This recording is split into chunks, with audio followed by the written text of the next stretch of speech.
এখানে বলছে হচ্ছে তোমার একটা সামান্তরিকের লেখা তো ক্লিয়ার না? আচ্ছা ঠিক আছে, তাহলে বলছে একটা সামান্তরিকের ক্ষেত্রফল নির্ণয় করো যার কর্ণ দুইটি যথাক্রমে, একটা সামান্তরিক মনে করো এরকম একটা সামান্তরিক দেওয়া আছে, এই সামান্তরিকের হচ্ছে এটা একটা কর্ণ এবং এটা হচ্ছে একটা কর্ণ। এখন এই দুইটা কর্ণ দেওয়া আছে, এই কর্ণটা আর এই কর্ণটা দেওয়া আছে। বলতে একটি একটি সামান্তরিকের দুইটি কর্ণ যথাক্রমে হ্যাঁ বলো।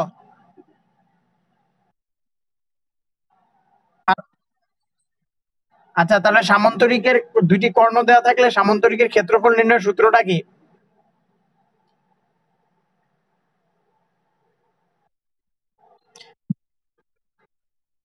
এ ক্রস বি, এ ক্রস বি এবং হচ্ছে এটা হচ্ছে ক্রস গুণন। ক্রস গুণনের মানটা কিভাবে বের করে এটা তো আমরা জানি না, ওই যে নির্ণায়কের মাধ্যমে। হ্যাঁ হ্যাঁ,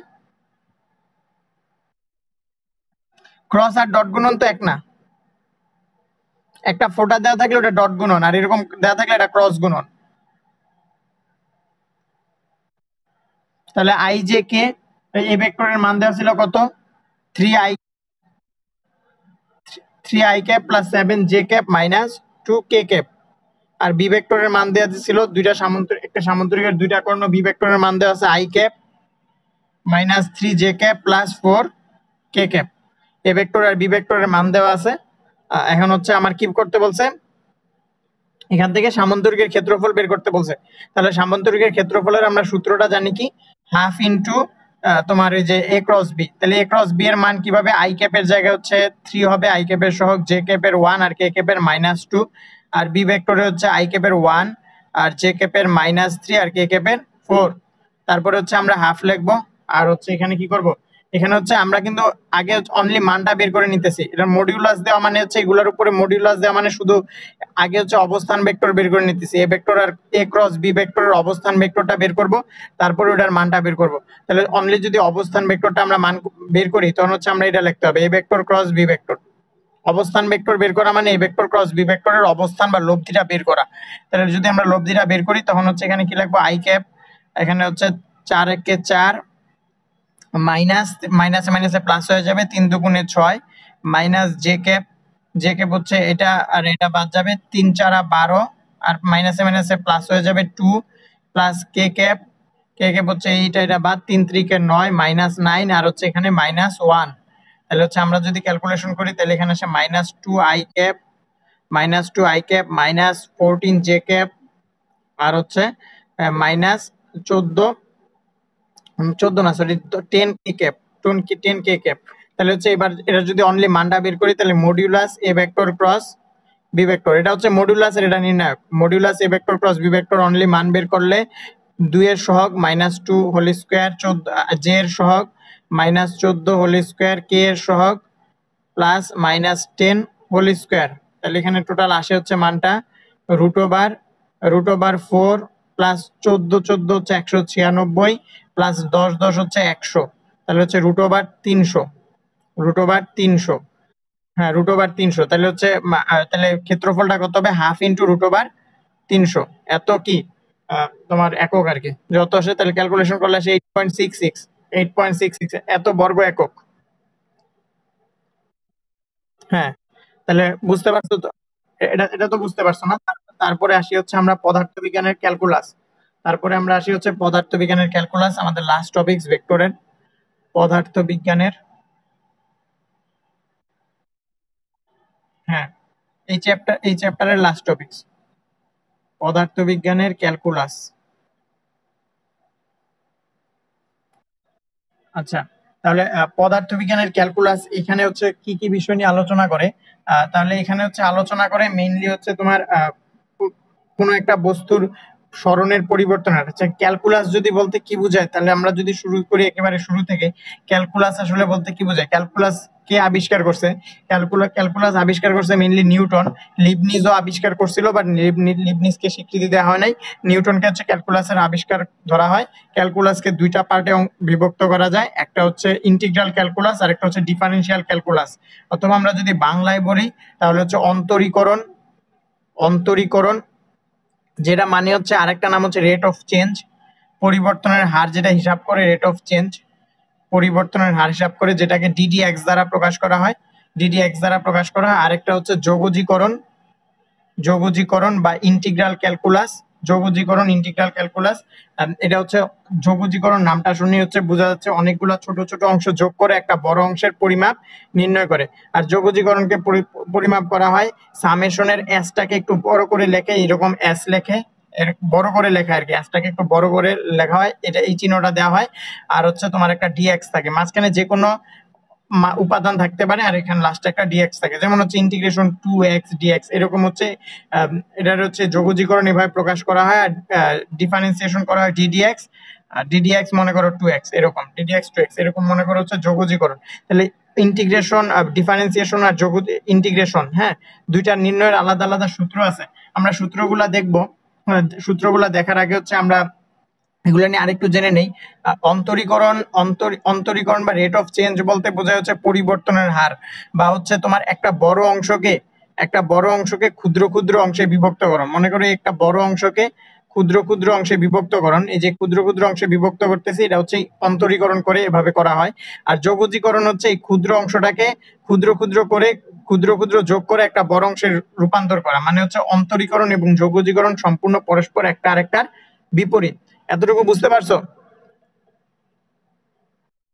আচ্ছা, তারপরে হচ্ছে তাহলে আমরা ক্যালকুলাসের দুইটা অংশ বিভক্ত করতে জানলাম। এবার হচ্ছে আমরা ক্যালকুলাস ব্যবহার করে কিভাবে হচ্ছে সরণ এবং ত্বরণ বের করা হয় তা জানবো। এখন আমরা তো জানি হচ্ছে তোমার, আমরা বলছি কি অন্তরীকরণ মানে হচ্ছে তোমার পরিবর্তনের হার বা রেট অফ চেঞ্জ।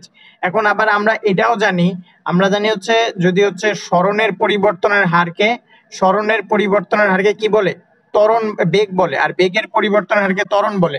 তাহলে এখানেও তো পরিবর্তনের হারই আছে, তাহলে তার মানে আমরা ddx s, হ্যাঁ, s কে যদি হচ্ছে আমরা ddx মানে পরিবর্তনের হার, আমরা যদি সরণকে এভাবে পরিবর্তনের হার দ্বারা গুণ করি, তাহলে পাওয়া যাবে কি? বেগ v। আবার যদি ddx v মানে x এর সাপেক্ষে অন্তরীকরণ করতেছি, ddx মানে হচ্ছে x এর সাপেক্ষে অন্তরীকরণ। x এর সাপেক্ষে অন্তরীকরণ করতে কি বোঝায়? মনে করো হচ্ছে s এর মানটা আছে 2x + 5, ধরে নাও এরকম, যেখানে হচ্ছে x এর একটা মান থাকতে পারে যে কোনো, বাট s এর মানটা আছে 2x + 5। এখানে হচ্ছে যে একটা চলক আছে, চলকটা কি x না?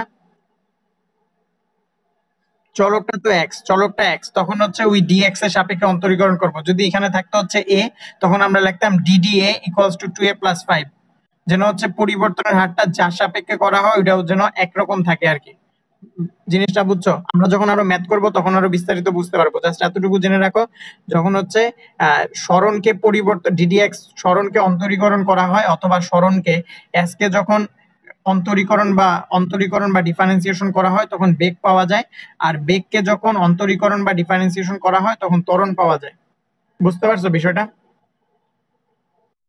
আচ্ছা, এখন হচ্ছে তোমার ডিফারেন্সিয়েশনের একটা নরমাল সূত্র আছে। সূত্রটা হচ্ছে যদি হচ্ছে ddx x⁴n থাকে, এই সূত্রটা সবসময় মনে রাখতে হবে, কারণ আমরা যে নরমাল অঙ্কগুলো করবো, আমরা ইন্টিগ্রেশন যখন পড়বো, হচ্ছে তোমার তো পড়াই না, বাট সমস্যা নাই, যখন ইন্টিগ্রেশন পড়বা তখন হচ্ছে জানতে পারবা।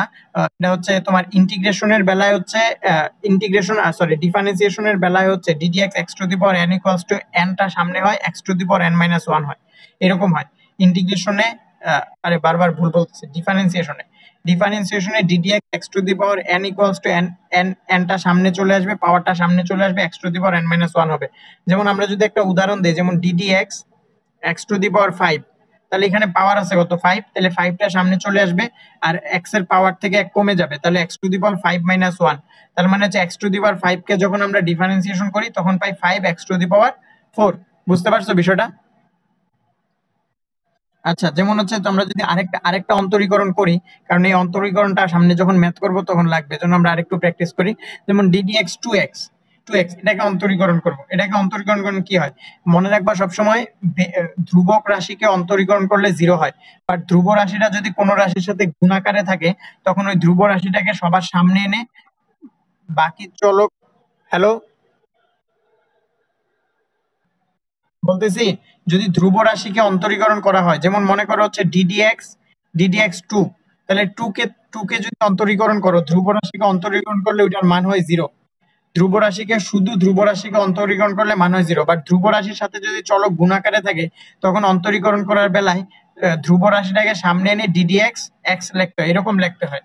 তাহলে এরকম করার পরে হচ্ছে এক্স এর উপরে কিছু নাই, মানে মনে মনে 1 আছে। তাহলে হচ্ছে আমরা জানি পাওয়ারটা সামনে চলে আসে, পাওয়ার থেকে 1 কমে যায়। তাহলে হচ্ছে 2 × 1, আর পাওয়ার থেকে 1 কমে যাবে 1 - 1। তাহলে 1 - 1 মানে x⁴, x⁴ মানে 1। তার মানে হচ্ছে 2x কে যখন হচ্ছে আমরা ডিফারেন্সিয়েশন করতে পারতেছি তখন হচ্ছে মান পাইতেছি 2.1.1, মানে হচ্ছে অনলি 2 পাইতেছি মান। মানে 2x কে যখন ডিফারেন্সিয়েশন করি তখন 2 পাই। বুঝতে পারছো বিষয়টা? তাহলে আমরা যদি ddx টু x² কে ডিফারেন্সিয়েশন করো তো বলো তো কত আসবে? ddx টু x² এটাকে ডিফারেন্সিয়েশন করলে কত আসবে? করে দিব না তুমি করবা? আচ্ছা, তাহলে হচ্ছে এখানে কি হবে, ধ্রুব রাশিটা সবার সামনে আসবে, তাহলে ddx x² হবে। তারপরে হচ্ছে কি, মানে আমাদের সূত্রর দিকে যদি তাকাই তাহলে হচ্ছে সূত্রটা হচ্ছে ddx x⁴n = পাওয়ারটা সামনে চলে আসে, যে পাওয়ারটা থাকে পাওয়ারটা সামনে চলে আসে, আর ওই x এর উপরে যে পাওয়ার সহ পাওয়ার থাকে ওই পাওয়ার থেকে 1 কমে। হ্যাঁ, মানে তাহলে হচ্ছে এখানে কি হবে, এখানে হচ্ছে তোমার এই 2টা সামনে চলে আসবে, তাহলে 2 × 2, আর x এর উপরে যে পাওয়ার আছে পাওয়ার থেকে 1 কমবে, তাহলে 2 - 1। তাহলে এখানে আমার হইতে আছে কত, ddx x² মানে হচ্ছে তোমার ddx টু x² মানে কত, 4x। বুঝতে পারছো বিষয়টা? আচ্ছা, তাহলে হচ্ছে এবার যদি আমরা একটা তোমার দেই, মনে করো ddx মনে করো ddt 3t², এটা কত হবে বলো তো? এবার t এর সাপেক্ষে অন্তরীকরণ আর কি।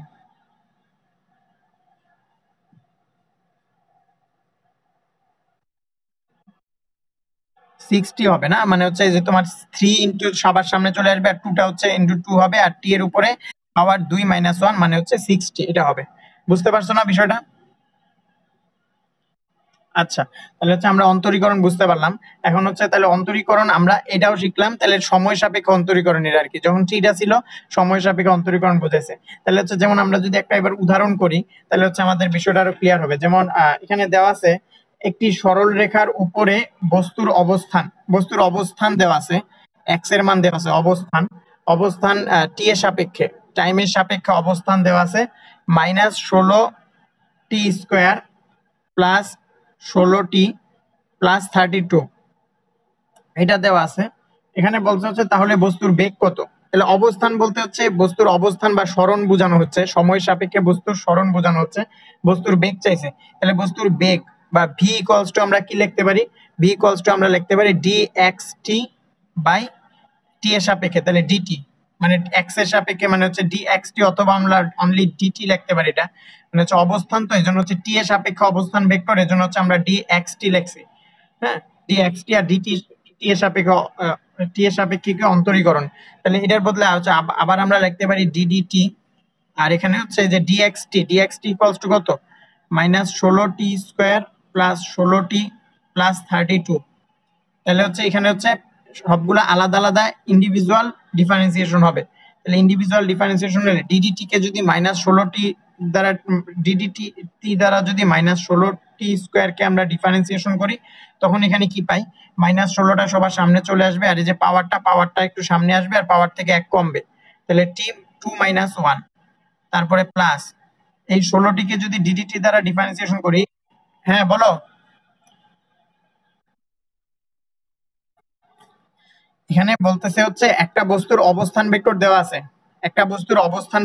আছে, আমরা ওই অবস্থান ভেক্টরের মানটা হচ্ছে -16t² প্লাস 16t প্লাস 32। ঠিক আছে, এখন এই অবস্থান ভেক্টর বেগ এবং ত্বরণ বের করি। তাহলে এই অবস্থান ভেক্টর থেকে বেগ কিভাবে বের করব?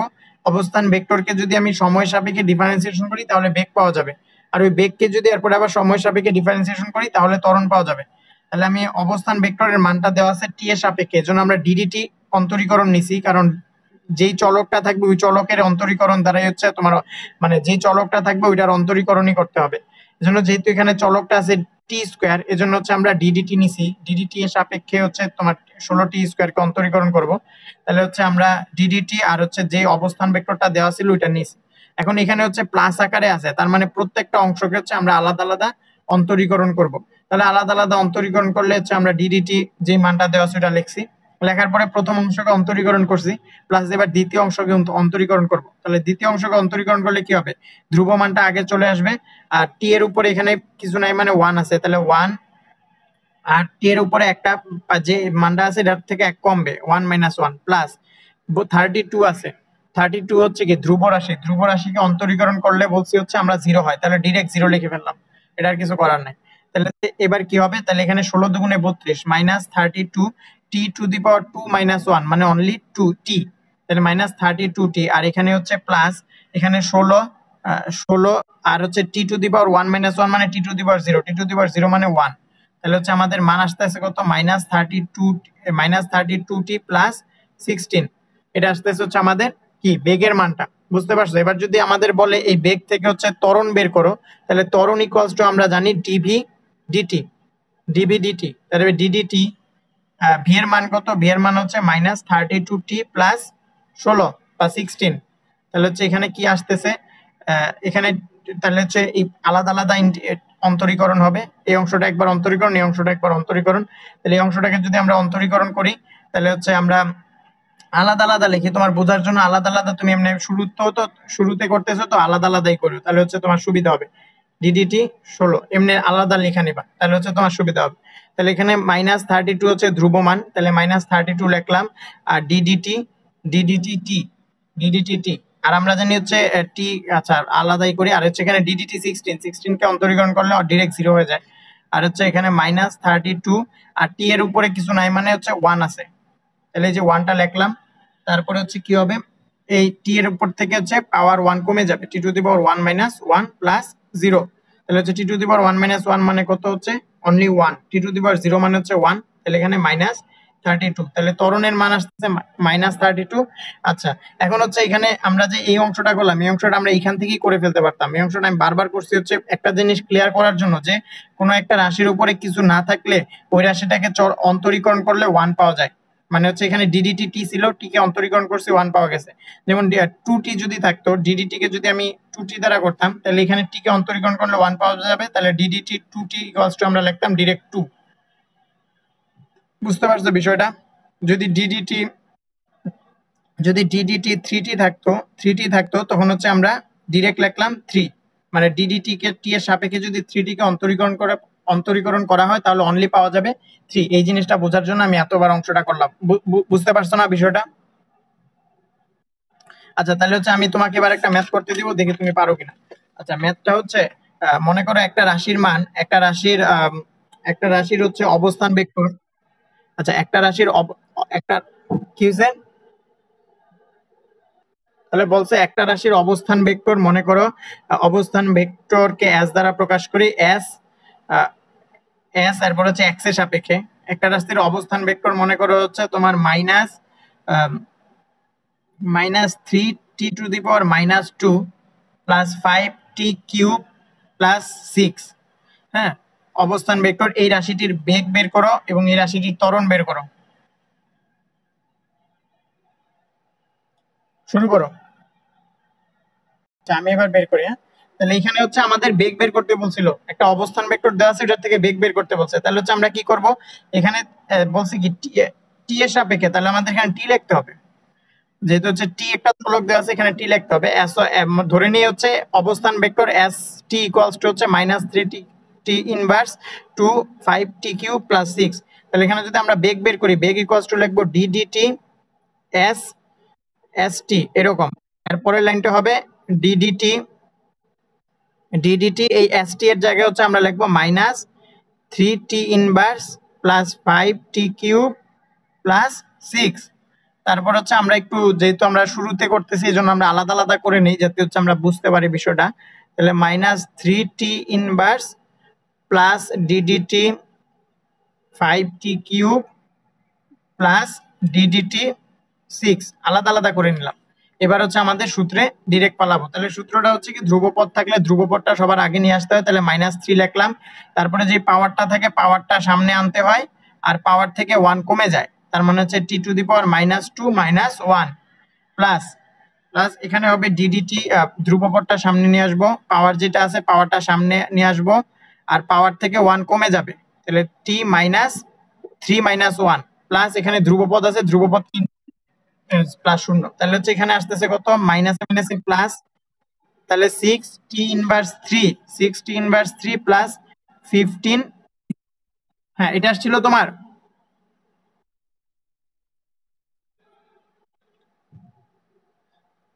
আচ্ছা মাইনাস t⁻³ প্লাস 15t²। ওকে, তাহলে হচ্ছে এবার হচ্ছে আমরা যদি এটা পাইছি বেগ, এই বেগটাকে যদি এবার আমরা ডিফারেন্সিয়েশন করি তখন কি পাওয়া যাবে? বেগটাকে যদি হচ্ছে আমরা ডিফারেন্সিয়েশন করি তখন পাওয়া যাবে ত্বরণ। তাহলে ত্বরণ ডিডিটি ভি এর মান কত? ডি এর মান হচ্ছে 6t⁻³ প্লাস 15t²। পরে বাকিটুকু তো পারবা না ক্যালকুলেশন করতে,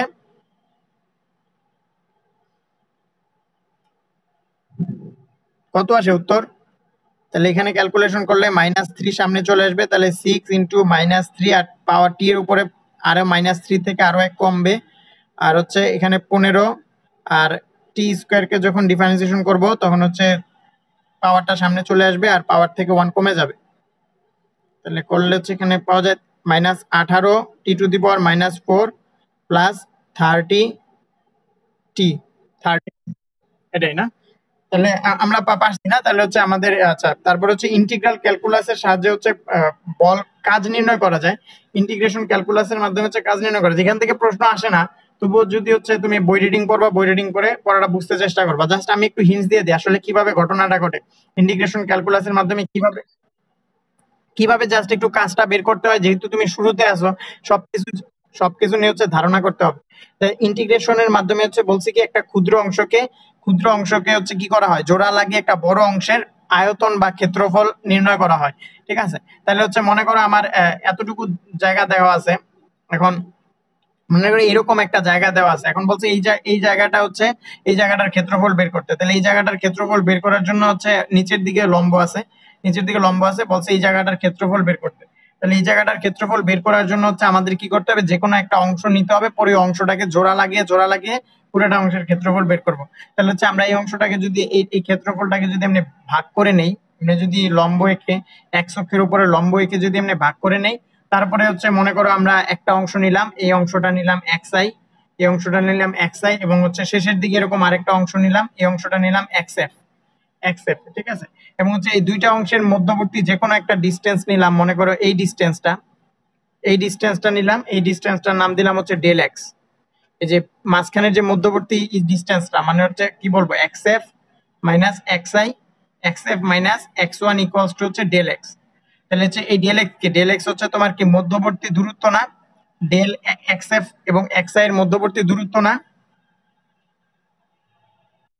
আচ্ছা এই মধ্যবর্তী দূরত্বকে যদি হচ্ছে আমরা বল দ্বারা গুণ করি তাহলে হচ্ছে আমরা কি পাওয়া যাবো, কাজ পাওয়া যাবো। কারণ আমরা জানি ডব্লিউ সমান এফএস, এখানে এফএস এর বদলে ডেল এক্স লিখলাম, আর এই মধ্যবর্তী বলকে অর্থাৎ পরিবর্তী বল দ্বারা কৃত কাজকে তোমার হচ্ছে কি বলে, পরিবর্তী বল দ্বারা দূরত্বের পার্থক্যই তোমার কৃত কাজ বলে।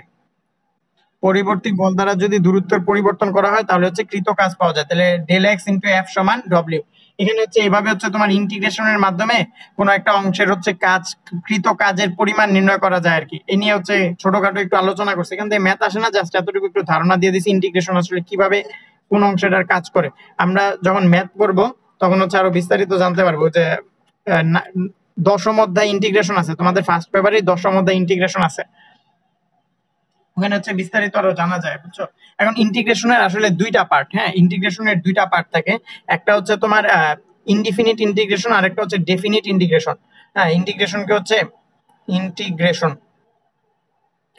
ইন্টিগ্রেশনকে দুইটা অংশে ভাগ করা হয়, একটা হচ্ছে ইনডিফিনিট ইন্টিগ্রেশন বা অনির্দিষ্ট যোগজ, আরেকটা হচ্ছে ডেফিনিট ইন্টিগ্রাল, ডিইএফআই, আচ্ছা DEFINIT, ডেফিনিট ইন্টিগ্রাল অথবা নির্দিষ্ট যোগজ।